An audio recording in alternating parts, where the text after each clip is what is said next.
حبايب قلبي السلام عليكم. بصوا يا حبايب قلبي، انا الطريقه ديت اول مره اجربها. هي كانت موجوده على النت فقلت لما اجربها. والله لو طلعت حلوه هقول لكم حلوه جربوها، لو طلعت وحشه هقول لكم اوعوا تجربوها. تعالوا نشوف هنعمل ايه. احنا ما حطيتش فشار كتير، اللي هو الذره ده حطيت حاجات بسيطه قوي معايا.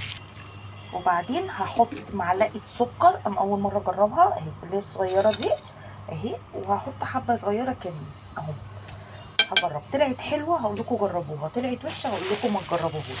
هو الطريقه عمل كده وحط حبه لبن صغيرين بس. تعالوا نشوف ايه اللي هيحصل فيها بدون اي حاجه خالص. هنسيبها بقى كده على النار وهنشوف هتعمل فشار فعلا زي ما قال ولا هتطلع الطريقه وحشه. يلا خليكم معايا وهوريكم بالظبط ايه اللي هيحصل. هو لغايه دلوقتي اهي التجربه ما فيش اي حاجه، ما عملش فشار ولا عملت اي حاجه زي ما انتم ما شايفين كده. او حد يجرب اي تجربه من على النت فظيعه وحشه جدا زي ما هي بقالها بتاع 10 دقايق ولا داخله في ربع ساعه كمان اهي، ولا عملت اي حاجه ولا اتحرق. بصي حرقت لي بس الحله.